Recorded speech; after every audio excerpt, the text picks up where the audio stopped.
Welcome to Empowerment Moments with JC2A. Today we're going to be talking a little bit about self-care.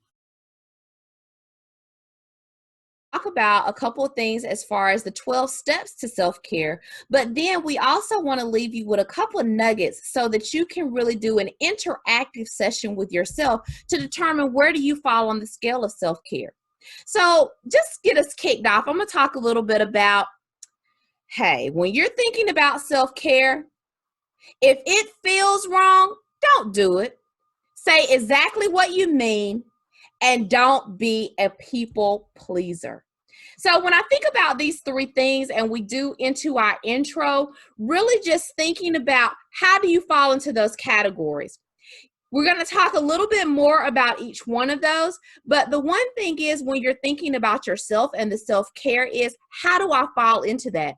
Is this me? Is this not me? Those are some things that you need to think about as you move forward.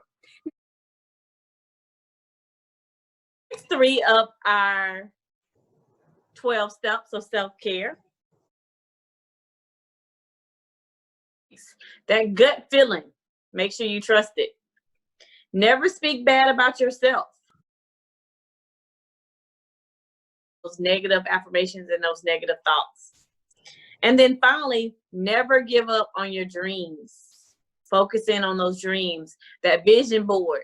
Just because it hasn't happened now doesn't mean that that vision, that dream will not come true. So when we think about the 6 steps that we've gone over so far, we want to make sure that these are needed for us to take care of ourselves. You can't take care of anybody else until you take care of yourself. 3 are, don't be afraid to say no, don't be afraid to say yes, and be kind to yourself. So these 3, they all kind of come together because, you know, sometimes it's important for us to say no because we don't want to be just doing things for the sake of doing things. We really want to make sure that we're working toward our purpose and doing what we need to do so that when it's time to say yes, we can say yes. And that's just being kind to yourself by making sure that you're paying attention to what's important. Kind to yourself, it's easier for you to let go of what you can't control.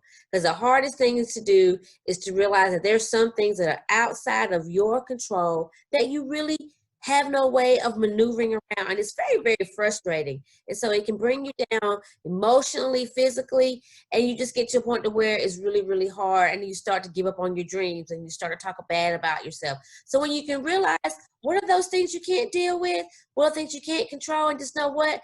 Let go. It's like the little Frozen song. Let it go, let it go. And of course, number 11 says, stay away from drama and negativity. I think if everybody can figure out how to do that, we'll be really, really well off. You know, when you see people starting to act out or things are not feeling good within yourself, the best thing to do is to let it go and keep it moving.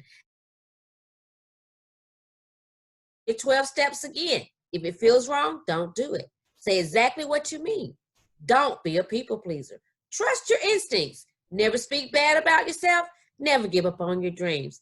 Don't be afraid to say no. And don't be afraid to say yes. Be kind to yourself. Let go of what you can't control. Stay away from drama and negativity. And love, love, love, love. Those are our tips. Thanks.